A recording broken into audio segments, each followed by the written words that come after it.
Thế thì tôi nhắn tin với gái đấy. Cô làm gì tôi? Thế cô giỏi cô ký vào cái đơn ly hôn cho tôi đi. Không, anh lại định bảo tôi ly hôn để bán hết cái tài sản này đi sang với con bồ của anh nữa. Còn lâu, tôi còn lâu mới ly hôn. Anh định lên kế hoạch xong rồi đuổi tôi đi, xong rồi bán hết cái gia tài này đi, thì xong rồi sang kiểu với nhau. Còn lâu tôi mới đi. Anh Nam à?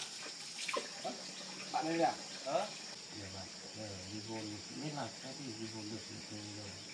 Nào với như thế này tôi không biết làm cái gì. Bạn quyết định ly hôn thật à? Thực ra bạn đã tính như thế rồi. Thì tôi khuyên bạn thì bạn nên suy nghĩ lại thôi. Còn bây giờ vợ bạn thì cũng ở nhà chăm sóc cho con cái của bạn nữa. Giờ bạn đối xử như thế thì chắc cô ấy cũng đau lòng lắm đấy. Không bằng vợ bạn hiện tại đâu. Bây giờ bạn như thế thì bạn cũng phải có trách nhiệm. Cái gì? Vợ.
Cái cột này để đây thì mình còn chưa dùng đến chứ, để ngoài là một cái trúng mưa thôi, nó hỏng mất đấy.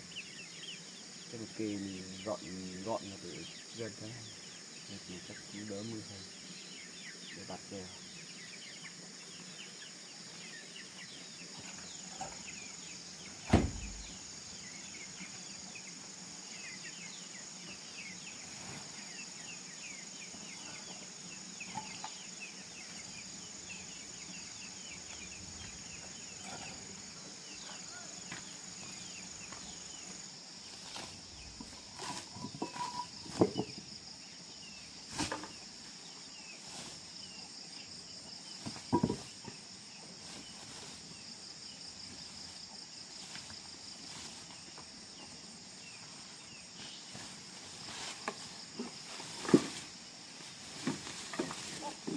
Con đổ mấy cái cột đất á.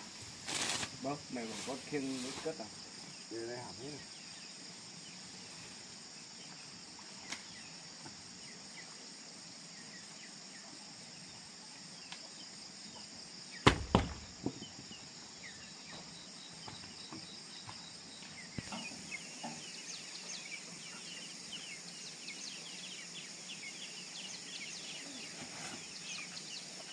Bảo con quay cái rau.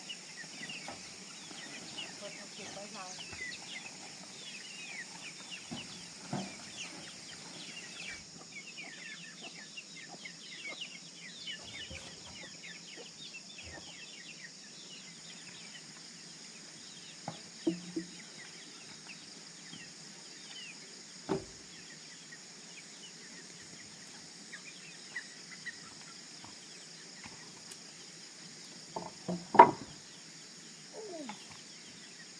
Con chưa bên này. Lắm.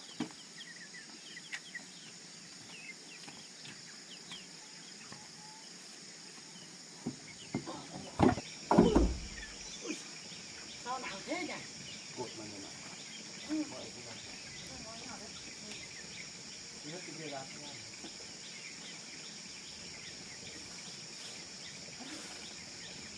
Con con Kéo ra.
gì ở nhà mà em gọi anh cũng chả thưa.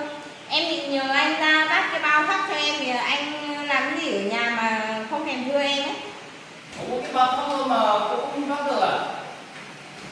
Không phát được thì không biết đổ ra để chia nhau ra này 2-3 lần. Cái gì cũng phải đến tay tôi. Thế cái nhà này cái gì cũng làm thì anh làm cái gì nữa à? Em có chồng thì em nhờ anh chứ không thì em nhờ anh làm gì? Đấy, đổ ra không là về lên xe bên 2-3 lần lên xe rồi cũng phải vận đất cũng phải ra. Anh bận cái gì mà anh không ra hồ được em? Anh cứ cầm cái điện thoại chơi chơi, anh có bận cái gì đâu anh ra hồ em. Anh không nhìn điện thoại nữa. Em thì anh cả ngày anh cứ làm vì cái điện thoại bấm bấm á. Không về đâu, cô đi làm em không phải lên nói nhiều đâu. Em thả con không anh cũng đâu có trông đâu, nhà con mò ra tận ngoài đường thì anh cũng đâu có để đi đây con đâu. Cô bỏ đây nó chơi lên cho nó này sẽ vài viên mua đây nhá, không ra đấy đâu. Em để đây anh phải cho con đấy. Đây, anh cho con đi. Không được bỏ nó ra ngoài như lúc nãy đâu. Đây này nó không chịu xuống này. Anh để nó đi. Đây.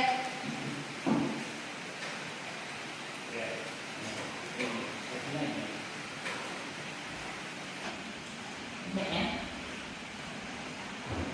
Đứng đây rồi, đứng đâu rồi, đứng đâu rồi.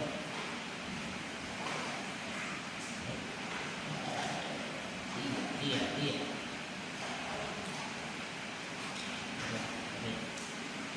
Ngồi đây chơi nhá. Ui. Ngồi xuống. Ngồi xuống đây để bấm cái điện thoại đi. Nhắn tin một tí nhá. Ngồi xuống nhá, khóc nhẹ nhá. Nào, ngồi xuống. Ấy. Đấy. Ai đây nào. Đây. Tí. Nhắn tin một tí thôi nhá. Ngồi đây chơi nhá, chơi nhiều nhá.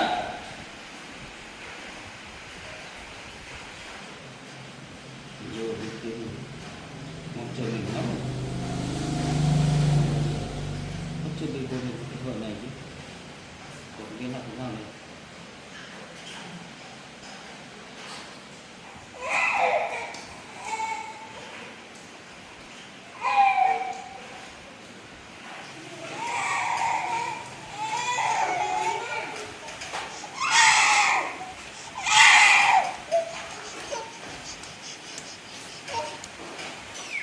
Sao con lại đi ra đây rồi anh Tiến ơi? Anh không trông được con à? Em bảo anh trông con không à? Anh Tiến, ra đây trông con đi. Anh Tiến ơi, Nhớ em ơi, làm gì đấy?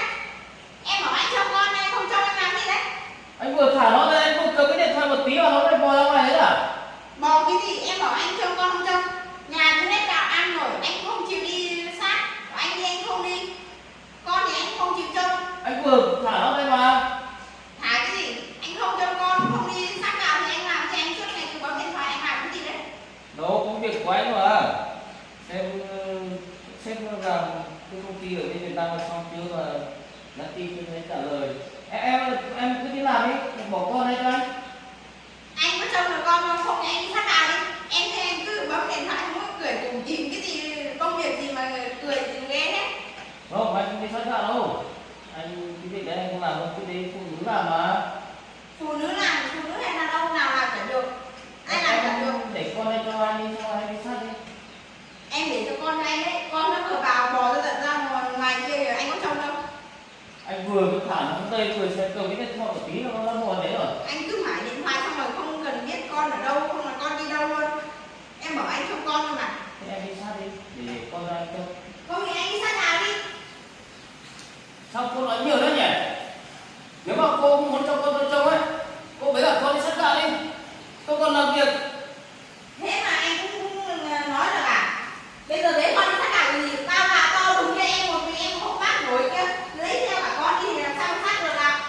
Thế tôi bảo cô đưa con cho tôi trông, cô đi sát đi, cô không chịu. Anh có trông con đâu? Đấy anh đi sát nào đi, em ở nhà trông con. Rồi Không em đi vào đâu. nhà nữa. Anh đi Cô đi sát sát nào đi. đây, tôi không đi đâu. Sao mỗi cái việc này mà anh không làm được, sao anh khó khăn đấy? Sát nào đâu, có cái gì đâu. Phụ nữ phải làm cái việc đấy chứ. Thôi, anh đi sát nào đi. Em bảo anh trông con, anh có trông đâu tí nữa con bò đi ra ngoài kia đi ngã xuống kia thì sao? Tôi không đi đâu. Cô đưa con cho tôi trông đi. Nếu mà cô không cho tôi trông một cô với cả con đi sát gạo đi. Tôi Anh còn thì bao làm nhiêu sao tiền đấy? đây này? Một mình em thì còn Cái cậu nhỏ của tôi. một mình em lại còn mang con đi sát hàm nữa thì sát kiểu gì? Bây giờ anh chạy đi sát một tí xong lại về làm việc của anh cũng được mà. Ông đi, cô tôi con tôi trông cô đi sát đi. Có cái việc sát gạo không đi được. Nếu mà cảm thấy sợ tôi trông được con ấy, cô bế đi. Không tin tưởng tôi thì cô bế đi, sát gạo đi. Thôi, anh đi bác vào bến quán sát cho tôi là được rồi. Tôi khắc sát. Bao nhiêu kiểu đây? Thì Anh cũng có làm cái gì đâu, anh cứ này. xem điện thoại cho em có thấy anh làm gì đâu. công việc của tôi thì sao cô biết được? Bao nhiêu việc đây không cô đâu. Con thì Không không thể trông. sát gạo không sát được. Nhà thì bao nhiêu là việc. Kiều, ở Trừng Gà thì còn chưa tăng nhiều. Đến bao nhiêu tiền cho cô dùng thế cô còn nhỏ cái gì? Cái gì? Anh bảo anh gửi tiền về cho em á. Anh xem anh gửi về được bao nhiêu tiền. Lâu lâu anh mới gửi về được có mấy trăm nghìn. Anh nghĩ mấy cái trăm nghìn đấy làm được cái gì. Đi mua được bao gạo là hết tiền rồi còn gì nữa. Anh cứ bảo gửi tiền cho em đấy. Anh gửi được bao nhiêu tiền đâu. Gửi được có mấy trăm nghìn. Xong rồi anh đi ra ngoài kia anh cứ bảo là anh gửi tiền về cho vợ con nhiều lắm. Toàn em một mình cõng con đi làm đây. Được bao nhiêu tiền về cũng toàn em lo ở những nhà này hết. Anh gửi về được bao nhiêu đâu mà anh cứ suốt ngày mà lấy tiền. Có mà tiền đấy anh lấy đi cho gái hết rồi đấy. Anh có lấy cho tôi đồng nào đâu.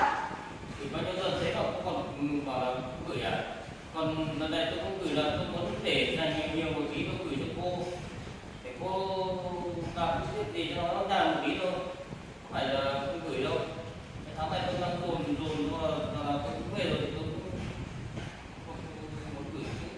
Thế mấy cái lần trước ấy anh gửi cho tôi ấy, mỗi lần anh nhờ gửi được cho tôi mấy trăm nghìn đấy.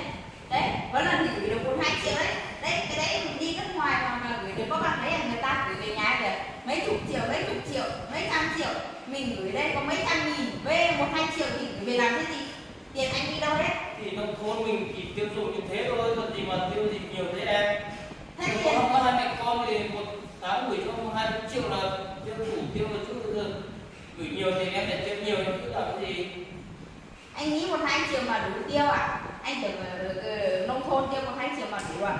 Thế bây giờ em cho anh về anh tiêu 1-2 triệu xem có đủ không nhá? Thôn 1-2 triệu là đủ rồi, người ta là thành phố thì cái gì cũng phải mua đi chứ ở nhà thì em bảo là em làm cái gì cũng phải mua đâu, chủ yếu là mua tí xíu cho con thôi chứ em chưa cái gì mà nhiều. Đấy thì anh bảo anh để được tiền đấy, tiền của anh đâu? Anh để ở đâu? Anh lấy ra cho tôi xem nào. Tiền nó ở trong điện thoại ấy. Trong điện thoại. Có mà anh đi cho gái hết rồi cũng lên đấy.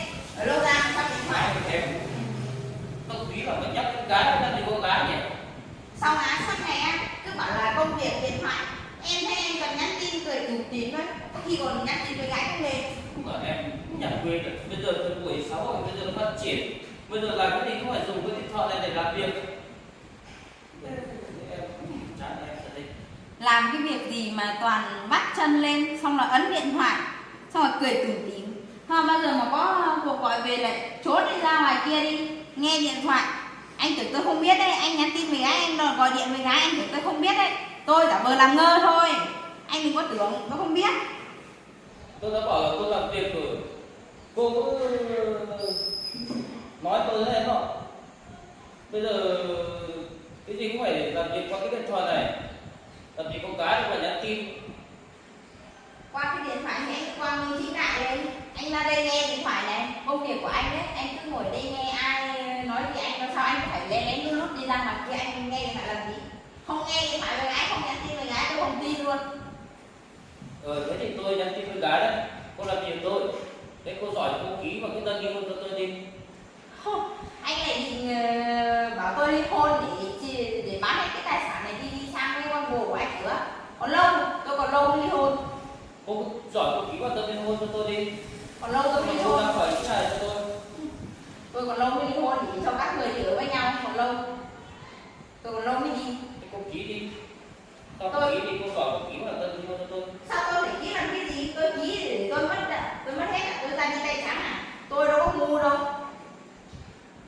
Cô đừng có mà lành nhàng nhiều nữa. Tôi bảo cô ký là cô phải ký nhá. Tôi có phải là anh thích nói làm gì là tôi làm đâu, chẳng qua tôi ở đây sống tôi vì con của tôi thôi, chứ không á anh á tôi còn bỏ từ lâu rồi. Đấy, cô đã nói thế thì cô ký luôn đi. Cô giỏi thì cô ký luôn, xong là mấy cả con đi ra khỏi cái nhà của tôi đi. Anh với cô bồ của anh định lên kế hoạch xong rồi đuổi tôi đi, xong rồi bán hết cái gia tài này đi thì xong rồi sang kiểu với nhau á. Còn lâu tôi mới đi, tôi có ngu đâu mà tôi đi. Thì cô vừa nói bảo cô muốn bỏ tôi đi mà, nên là cô ký tôi đi luôn. Cô với con đi đâu đi, tôi không muốn nhìn thấy cô rồi. Ôi dồi ôi, còn lâu tôi mới đi, tôi hy sinh ở đây bao nhiêu năm mà tôi không đi đâu. Để tôi ở đây với con. Bây giờ anh định đi đấy, anh ra đi tay trắng đi, tôi ở đây luôn. Thì cô này cô tự nói, cô bảo là muốn bỏ đi mà cô ấy đâu, cô lấy tôi đi đâu, cô ký xong cô đi đâu đi. Tôi không đi, bây giờ tôi đi, tôi không có nhà có cửa, tôi đi đâu? Tôi với con tôi sống ở đâu? Đấy là việc của cô, chứ cô liên quan đến tôi, cô ra khỏi cái nhà này là tôi không biết nữa. Thế cái đứa con này không phải con của anh à? Hả? Thì cô cứ để con ở lại cho tôi nuôi, cô đi đâu đi. Tôi không đi, tôi chả đi đâu hết, nhà này nhà của tôi không bao giờ cho anh với cái cô bồ kia của anh được tọa nguyện đâu, không bao giờ luôn. Thôi bây giờ tôi thấy tôi cũng chẳng có tình cảm gì với cô rồi, cô cũng chẳng còn tình cảm gì với tôi nữa, thôi cũng giải thoát cho nhau rồi. Tốt nhất là cô ký một cái đơn ly hôn cho tôi. Tôi còn lâu mới ly hôn. Tôi nói thật là cô hơi bị giờ đấy, tôi đã bảo là tôi không còn tình cảm gì với cô rồi. Không còn tình cảm cũng sống với nhau vì con chứ. Đây, cô ký một cái đơn này cho tôi. Không, anh lấy cái đơn ly hôn này để cho tôi ký á. Ly hôn này, ly hôn. Sao cô lại xé đi? Ly hôn này, ly hôn đấy, đấy. Ly hôn của anh ấy, đấy, cho đi. Cô cầm này phải bản án đấy. Có đáng cái gì? Anh tưởng ly hôn với tôi là thế, không có đâu. Đấy, ly hôn đi, đấy. Anh làm mấy Thế chuyện cô con bảo này cô thì ấy sẽ là cả người. Đấy, cô đi tôi đi. đi, anh đi, đấy, đi. Tôi xem anh đi được bao nhiêu ngày.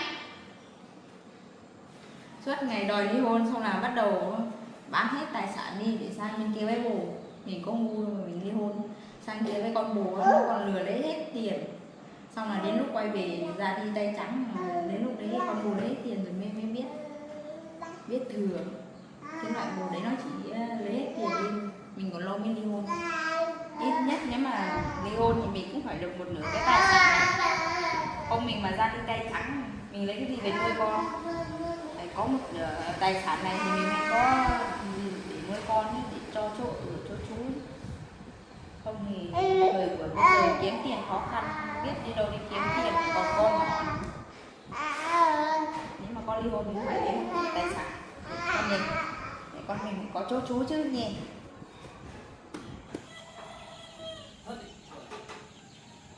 Bạn ta đi tỉa, đi hôn nó không chịu đi hôn. Thế đi hôn cho nó ký đâu, xé đi của mình. Sao đấy?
Cái rau muống này và bây giờ nó bán được có 2 lần thôi.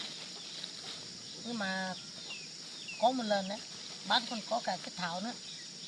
Con lại nó lấy đi chiếm đi một nửa rồi. Thật đấy. Giờ nó lớn nhanh nhanh đi. Cho phân rồi. Lớn nhanh nhanh để ta bán nhá. Đấy, cho phân này giờ lớn nhanh rồi.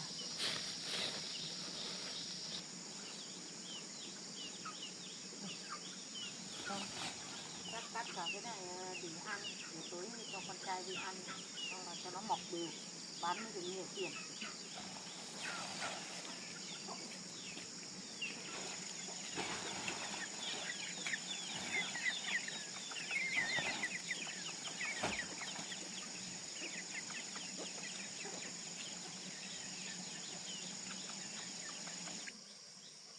Hoa đẹp thật. Đây thứ phân rồi. Mày để phân con. Con xem hoa. Dễ vậy. Con ở nhà nhé. Mẹ đâu? Mẹ đi thắt ở gốc bí ở kia. Gốc bí bên trong đấy. Ừ. Ở mẹ cái đi đi. Thắt cho nó khoan.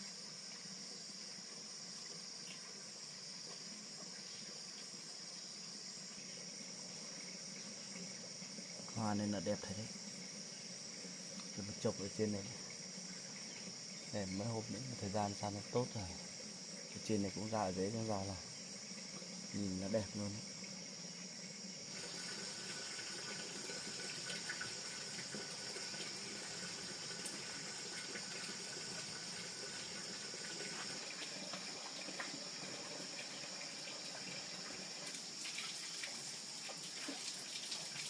Nhà bạn à? Bạn đây à? Ra chơi tí. Nhà buồn quá. Về nhà. Đây bạn.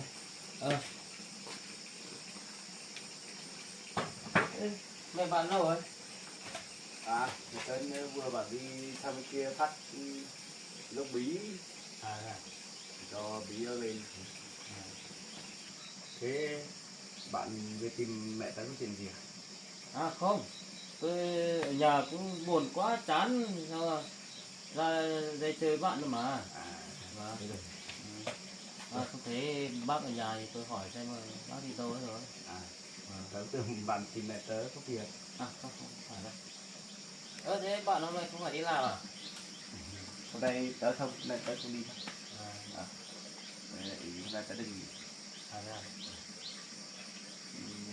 Đấy nhưng mà chuyện của gia đình bạn ấy, thế nào rồi? Hai vợ chồng tớ cũng bình thường thôi, nhưng mà chán lắm bạn ạ. Sao chán? Biết nói nào nữa. Thôi, bạn với tớ thì mình là bạn bè với nhau, có chuyện gì thì bạn cứ nói tớ nghe xem thế nào. Tớ hộ được cái gì cho bạn không? Thực ra thì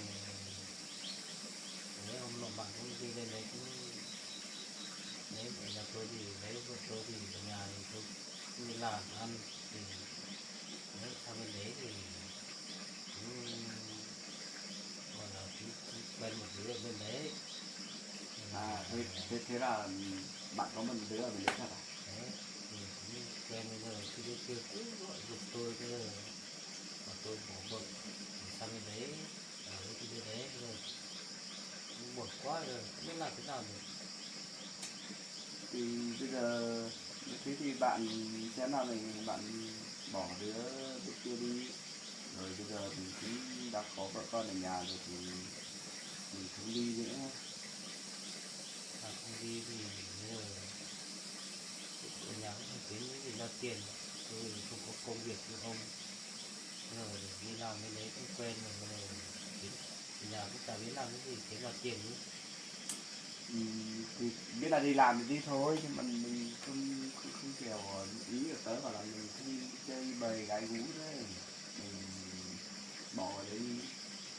Nhưng mà tôi không bỏ được bạn ạ. Bây giờ tôi cũng hứa với cái đứa ở bên kia rồi, và bây giờ tôi về nhà tôi ly hôn vợ tôi, xong là tôi bán tài sản của tôi đi, xong là tôi sang bên đấy ở với đứa kia, bởi vì tôi cũng yêu cái đứa ở bên đấy. Có thể đêm kia cũng yêu tôi. Xong là tôi đi làm bên đấy thì tiền hết tôi đưa cho cô ấy cầm hết rồi.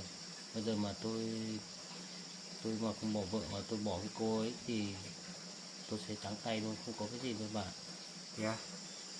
Thế bạn kiếm được bao nhiêu tiền thì bạn để cho cô ấy giữ hết à? Đúng rồi, nói chung ở cùng nhau bên đấy thì tôi làm về bao nhiêu thì đưa cho cô ấy hết rồi. Thế sao vợ ở nhà bạn lại không gửi tiền về cho vợ bạn giữ đi? Có mà tôi vẫn gửi, nhưng mà gửi một ít về cho vợ thôi. Tôi bên đấy là làm bao nhiêu về là cho cái cô ấy hết rồi. Thế thường thường bạn gửi về cho vợ bạn được bao nhiêu? Tôi gửi ít thôi mà, lần nhiều thì 2 triệu, ít thì 200-300, gọi là cho Mỗi một vợ. tháng à? Vâng. Alo, bạn nghĩ nào ấy? Bây giờ Thì vợ bạn ở nhà có con nhỏ nữa thì bạn gửi ít thế này thì làm gì lấy tiền đâu ra để mua đồ ăn thức uống? mà tôi nghĩ tôi gửi cho vợ tôi ít thì cũng đúng rồi, vì ở đây thì nông thôn ấy thì cũng chả mua cái gì. Có lẽ vợ tôi ấy nó cũng chịu khó, nó cái gì nó cũng làm được mà, nó khắc tự tự nuôi tự trồng tự ấy, nó không phải mua cái gì đâu. Thì tớ biết là ở quê thì mình có thể mình làm này nọ, đủ ăn đủ uống vẫn có, nhưng mà bạn làm chồng thì bạn ở bên đấy thì bạn tháng một kiếm 100 triệu thì ít ra phải gửi cho tháng 10 triệu để cho vợ chứ. Bây giờ còn con nhỏ nữa, biết ốm đau biết thì cần đến tiền chứ. Bạn bây giờ tháng nó gửi có mấy trăm nghìn đến triệu gì để có thể. Vợ tôi bảo nó kiếm được thì nó bảo cần gì đâu, thế tôi cũng ấy. Với lại cái đứa người yêu của tôi bên đấy, thế hàng tháng cứ phải đưa nó đi ăn đi chơi, xong còn mua đồ mua sắm cho nó nhiều lắm. Thế thì bạn mà tính kiểu đấy thì đó thì sau này các bạn sai lầm đấy nhé. Bây giờ không đi mua sắm, không đưa nó đi chơi là nó lại bực tôi ngay. Giờ hiện tại ấy, vợ bạn ở nhà nó chăm lo gia đình tốt, thế thì bạn là bảo muốn ly hôn để đi chơi đi để đi những thích đứa khác. Đứa khác như người hiện tại người ta biết mình có tiền thì tớ chưa được gặp tiếp xúc nói chuyện, nhưng mà theo bạn nói kiểu đấy thì chắc là người ta lừa tiền thôi chứ không phải có tình cảm với bạn thật đâu đấy. Thế nó nói với tôi bảo nó cũng yêu tôi lắm. Bây giờ thế tôi là chị tưởng nhau cũng ở đấy 12 năm rồi thì tôi mới bảo là về ly hôn với vợ, xong tôi sang bên đấy ở. Thế nên nó cũng gọi điện cho tôi suốt đấy bây giờ ấy.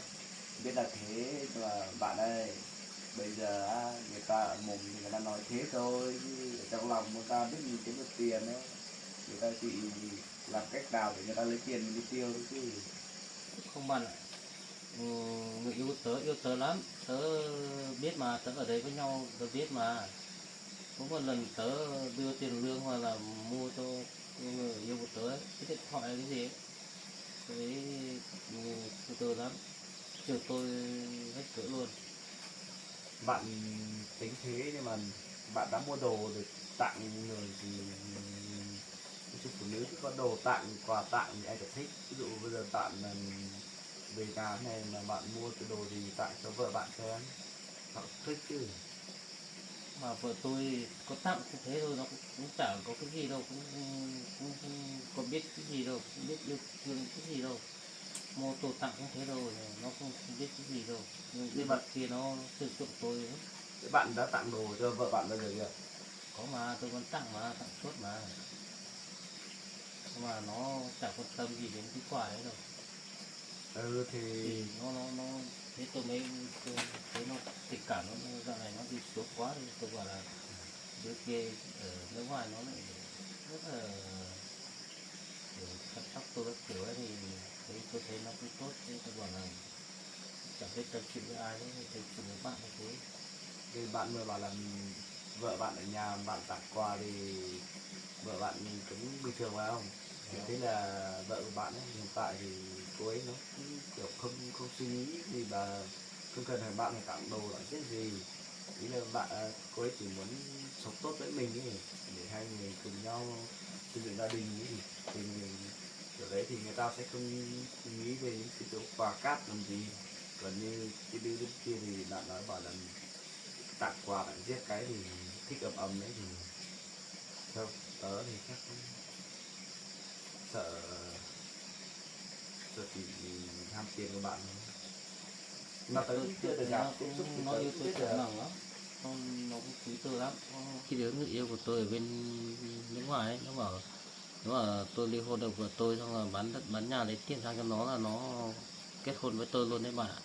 Theo bạn nói ấy, thì tớ nghe thì cho nên theo tớ tính ấy, thì bạn nên suy nghĩ lại thì vợ bạn ở nhà chăm sóc con cái với lại người nhà tốt như thế thì bạn về nhà thì bạn yêu thương vợ bạn chứ.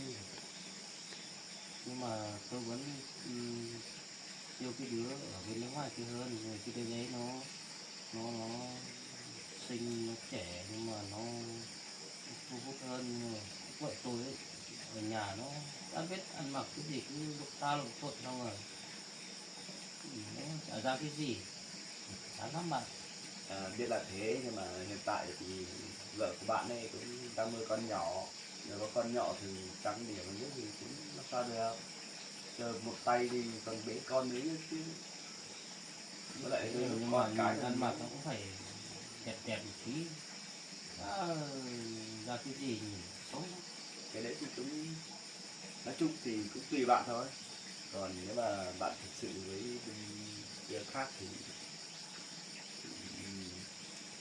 bạn sẽ không thích vào bạn thì cũng đúng rồi. Bởi Bây vì giờ bạn biết làm cái cách gì được để bạn ly hôn, biết làm cách gì ly hôn được thì tôi giờ nào muốn như thế này tôi không biết làm cái gì. bạn quyết định đơn thật à? Nhưng mà tính ly hôn tôi đi sang nước ngoài ở với cái đứa kia.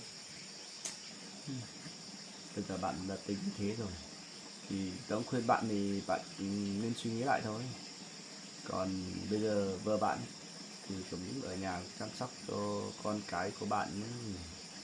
Giờ bạn đối xử như thế thì chắc cô ấy cũng đau lòng lắm đấy. Nhưng mà bạn ạ, vì thực ra tôi với vợ tôi bây giờ ấy thì thực ra ngày xưa thì tôi cũng không yêu gì đâu, qua cũng chẳng may thì lỡ thì có cái đứa con thì tôi mới phải lấy, chứ còn tôi bây giờ thực ra cũng chẳng có tình cảm gì với nhau đâu, kể cả vợ tôi bây giờ cũng không có tình cảm gì với tôi đâu, cho nên là tôi cũng muốn buông bỏ, không giải thoát cho nhau thôi. À, cái đấy thì thực chất bạn nghĩ đều tới một lần rồi, còn bạn cũng hai người thì cũng không phải là đến với nhau vì tình yêu, cho nên thì bây giờ bạn nữa là không yêu không thích thì bạn lại thích một cái khác. Thì bây giờ thì cũng cái này thì tớ cũng chả biết hộ bạn hay kiểu gì từ đâu, chẳng qua thì tớ cũng chỉ khuyên bạn là mình giờ bạn về nhà thì bạn suy nghĩ lại xem, giờ trong hai người thì bạn chỉ có quyền lựa chọn một người thôi, chứ làm sao mà mình lựa chọn cả hai được. Tôi đang tính là tôi ly hôn xong tôi sang ở bên kia thì tôi yêu cái đứa kia thật lòng, thì vợ tôi bây giờ vợ tôi cũng chẳng còn tình cảm gì với tôi nữa. Và qua cũng vì cái đứa con thì mới phải ở với nhau đấy thôi, còn không bây giờ cũng là cái dây dứa này nó chẳng tốt cho ai cả. Ừ. Bạn nói thế thì cũng đúng nhưng mà bây giờ bạn mà ly hôn thì sau này cái đứa con đấy chứ bạn định tính thế nào, bạn đã tính hết Tôi mọi đang tính là nuôi đứa con, đưa cả đứa con đi, nhưng mà không biết vậy tôi không biết có cho không bây giờ. bạn này không dễ này đâu. Bây giờ á, chưa ly hôn thì cái chuyện thứ nhất rồi, cái chuyện thứ hai thì còn con cái thì bây giờ vợ bạn ở nhà chăm sóc như thế thì giờ tự dưng bạn mà ly hôn bạn đòi đứa con đi nuôi thì làm sao được. Với lại bây giờ đi sang bên đấy thì lấy đứa con đi sang bên đấy thì chắc gì người cái đứa bạn mà yêu ấy, chắc gì người ta đã thương con đâu của mình đâu, cho nên cái thứ đấy thì bạn cũng phải tính lại. Tôi cũng lo như thế tôi mới ra đây tâm sự với bạn này. Tôi cũng muốn bỏ vợ nhưng mà cũng muốn nuôi con, thì lấy con đi sang bên đấy thì sợ cái đứa kia cũng lại bị thương lại bỏ tôi, thì tôi cũng lo, nên tôi muốn phải đến bạn mặt của tôi thì tôi muốn hỏi bạn xem. Nếu mà bạn ly hôn thật thì xác định thì bạn đừng tranh giành với con đấy, chứ thật ra thì theo tớ cũng đi làm nhiều thì tớ cũng thấy những trường hợp đấy nhiều lắm rồi. Bởi vì mẹ ghẻ thì mẹ kế thì không bao giờ thương con chồng của mình đâu. Anh tớ đi làm tớ cũng thấy nhiều, đó là như thế. Cho nên vợ bạn nếu mà ly hôn thật thì con thì vẫn để cho vợ bạn nuôi đi. Mà tôi cũng muốn có trách nhiệm với đứa con, một nói chung là mình cũng thấy cũng có lỗi thì tôi nghĩ là cũng phải nuôi cái đứa con đấy, không phải vợ tôi không nuôi nổi. Bây giờ nếu bạn muốn trách nhiệm thì bạn phải ấy chứ. Nhưng hàng tháng thì bạn gửi chục triệu hay bao nhiêu tiền rồi để nuôi con chứ. Thì trách nhiệm mình phải như thế thôi. Ừ, nếu mà dối như thế thì con yêu của tôi bên kia nó biết. Còn bạn đấy thì bây giờ tôi hỏi bạn nhé, bây giờ bạn là làm ở trong ngành ấy, thì bạn có biết có cách nào mà lấy được tất cả tài sản mà còn giành được quyền nuôi con không? Bạn có biết thì bạn giúp tôi tí. Cái này thì nó không giúp được cậu của đứa bạn đâu. Bởi vì bây giờ đứa con ấy, nếu mà đứa con nếu mà bạn muốn nuôi thì bạn có điều kiện hơn ấy thì có thể là bạn vẫn nuôi được, lấy được. Còn cái chỗ tài sản ấy, tài sản này bây giờ là tài sản chung của hai vợ chồng bạn rồi, thì bây giờ ly hôn thì phải ra tòa ly hôn thì cái chỗ tài sản đấy thì sẽ chia đôi. Ví dụ cái căn nhà của bạn hay là đất đai gì đấy là sẽ chia đôi hết, muốn như mình nữa. Thế không có cách nào mà lấy được hết tài sản được nhỉ? Không có cách nào đâu. Bây giờ bạn đã bảo ly hôn thì ra đấy người ta chỉ là xem xét, xong là bên nào ấy trước, xong là có thể nếu có thể là bạn còn đi chơi bời trước thì người ta còn tính được cho bạn còn được ít hơn đấy. Chứ còn giờ bạn mình lấy tài sản thì nói chung thì tớ không biết được, nhưng mà theo luật thì không được đâu, phải chia đôi. Tôi muốn lấy hết tài sản này, quyền nuôi con nữa là tôi cũng muốn như thế. Mà bạn Làm làm tôi thì tôi chẳng quan tâm, tôi đã ly hôn xong rồi ai đấy đi thôi. Thì thực ra là tôi cũng hai vợ chồng tôi cũng chẳng còn tình cảm gì với nhau. mà thực sự bạn này, bạn mà làm như thế thì bạn, tớ thấy bạn quá đáng quá. Đáng thì vợ tôi tháng này tôi cũng nói chuyện rồi, cô ấy cũng chẳng còn tình cảm với tôi rồi. Qua còn mỗi đứa con là như kéo đấy thôi. Biết là như thế, nhưng bây giờ ấy, kể cả bạn muốn ly hôn hay không thì mình đã ly hôn thì mình phải chia tài sản với vợ một chút chứ. Bây giờ bạn bao nhiêu thì bạn có tóm hết thì làm sao được, làm cái thương cô ấy lắm chứ. Nhưng mà ngày xưa lấy nhau thì nó cũng có giúp được cái gì tôi đâu. Biết là như thế nhưng mà bây giờ mình cũng đã ở cùng nhau cũng đã được 1-2 năm rồi thì làm là làm mình cũng phải thương của chút chứ. Bây giờ bạn đã lấy tài sản nên sao mà đuổi cô ấy đi ở đâu. Tôi thì tôi muốn lấy hết tài sản với lại quyền nuôi con cho bạn. Xem mà bạn cố xem mà có những cái cách nào để lấy được không. Cái này thì tớ cũng không biết được, tớ cũng không có cách nào.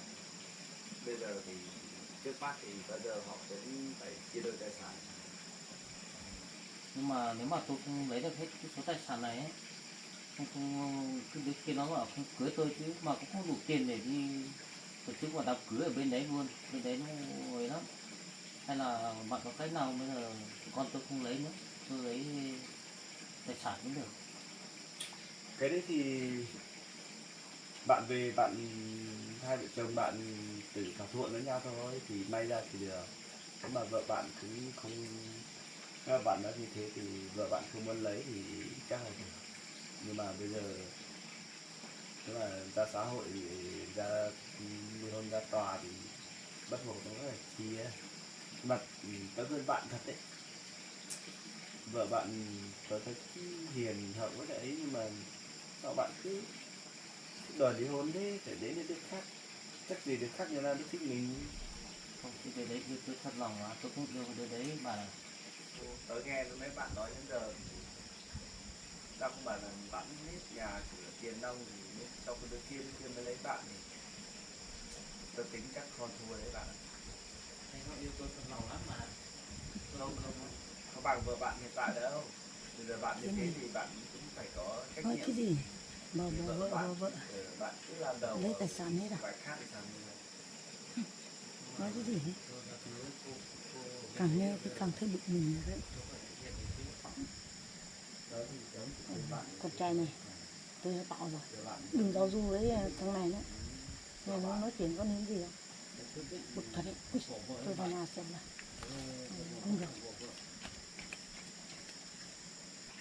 Khó nhỉ. Thấy bạn cũng bỏ vợ, tôi tưởng bạn là có kinh nghiệm, tôi mới xuống hỏi bạn là bạn cũng giúp được tôi mà. Cháu Tiến, chưa bảo ghét tôi lắm mà bây giờ lại lên đây làm gì? À, cháu phải chơi với hàng thôi.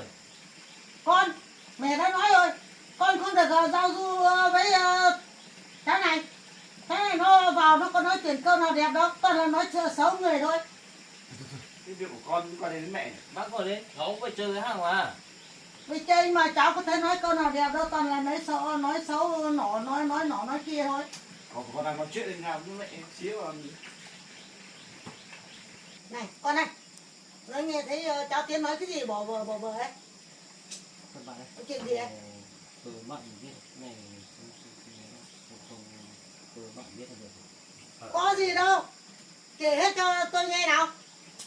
Hay là cháu về xui con trai định làm cái chuyện gì xấu à? Có chuyện gì đâu. Cái việc của con nói chuyện tí là bảo gì. Ai mà biết, từ xui nhau đi làm cái nọ kia hay là làm cái gì đấy. Thế nào? Ai xui ai đây. Đang nói chuyện này có cái gì. Em bảo đi làm việc đi bảo ấy đi đào phát bí hơn chết mà. Sao lại về sớm đây? Mẹ phát xong rồi, thì trời nắng nữa mẹ phát xong này chẳng về. Này, con này, mẹ đã nói rồi, con không được giao du với cháu Tiến này mà. Mẹ nói mãi rồi mà con vẫn đi giao du với nó à? Mẹ hay nhỉ. Việc của con mẹ xíu làm gì. Mẹ không làm gì thì đi làm việc khác đi, nếu có nấu cơm biết ăn đấy. Nhưng mà mẹ cũng muốn tốt cho con thôi mà, mẹ mới nói thế thôi. Việc gì con không biết. Không cần phải mẹ phải nhắc. Này, cháu Tiến, hay là cháu về xui con trai làm cái việc gì xấu à? Không được đâu. Cháu lên đây và cháu nói không được câu nào mà tốt đâu. Cháu toàn là làm nói xấu thôi. Tốt nhất là cháu không được về giao du với con trai bác nữa. Bác chỉ có mỗi một đứa con trai thôi. Làm thế không được đâu. Ok bác sao lại nói thế? Cháu có tí việc muốn nhờ hỏi bạn hàng một tí thôi, cháu không xui bạn ấy làm gì đâu, bác cứ yên tâm đi. Cháu với hàng thì bạn bè với nhau, cháu làm gì mà xui bạn ấy làm cái gì đâu. Con có nói cái gì đâu mẹ. Mẹ nó mà nói linh tinh. Không có chuyện gì đâu bác ạ, bác không phải lo đâu. Cháu với hàng thì cháu bạn bè thì cháu có việc thì cháu đến hỏi bạn ấy một tí đâu, bác không lo đâu. Bác lo lắm đấy. Cháu lên lần nào cũng là nhà bác thì hơi xảy ra chuyện nhiều lắm đấy. Sao chuyện gì? Đang xảy ra à? Mấy hôm trước đây, con còn bắt mẹ đi xin lỗi này, đi lại này. Con chửi mà nói mẹ này, thế nọ thế kia này. Không phải xảy ra à? Thì cái lỗi do mẹ nhưng mà trách ai? Không trách được con đâu. Chị. Thôi, bây giờ tóm lại là con trai không được đi giao lưu với cháu này nữa. Giao du với nhau không được đâu, không tốt đâu. Thôi. Mẹ nói nhiều lắm. Con với bạn con bàn nhau chút việc không mà. Có gì đâu. Bàn cái gì? Suốt lúc nào cũng về cháu không thấy được câu nào là đẹp. Toàn là câu nào cũng thấy toàn là nói xấu thôi. Mẹ không thích đâu. Thôi, tốt nhất là bây giờ cháu đi về đi. Cháu không chơi với con nữa. Bạn ơi, thì tôi cũng không chắc là cái việc thì tôi nhà con thì tôi cũng hợp đấy. Thì tôi thay một tí nữa về là tí nữa tôi một về ở đây tí nữa hai mẹ con lại việc tôi mà xích mích nhau cũng khó. Không sao đâu bạn ạ. Không có vấn đề gì. Cả ba đi. Tớ cũng nhiều mẹ tớ luôn đấy. Nên cảm ơn bạn nhé, tôi cũng vậy luôn đâu. Cảm ơn bác ạ. Cháu không ở đây làm phiền bác nữa. Các bạn về nhé. Vâng. Mà lần sau cháu không lên đây nữa. Đấy, mẹ thấy hài lòng. Hài lòng chưa? nào thấy bạn của con gì lúc nào cũng nói như thế. Mẹ đã bảo nó rồi, bảo lần sau đừng về chơi với con nữa. Để giao du với nhau thì không tốt mấy đâu. Có chịu mẹ Đấy. rồi đấy. Đứa cháu vừa ra cửa rồi này, con lại đã lại nói mẹ rồi. Thì mẹ đối xử với người ta như thế sao nên? Mẹ thử suy nghĩ lại em nào. Thế là tốt lắm á. Mẹ cũng thấy nói câu nào mẹ cũng thấy mẹ nói sự thật như thế, mẹ thấy như thế, mẹ nói sự thật như thế là mà, có gì đâu. Thế là hay lắm rồi. Cứ tự đi giao du của bạn của mình ấy. Sau rồi mất hết tài sản đi rồi lúc đấy mới hay kìa. Nhưng mà mẹ nói sự thật như thế, nó có như thế thì mẹ nói như thế là mà. Con lại là giận mẹ à? Thôi, con trai giận thì kệ nó thôi. Nhưng mà mình cứ ngăn cản nó. Không được đi giao du với cháu này. Cháu này kiểu nó giao du nhiều nó không nên đâu, không tốt đâu.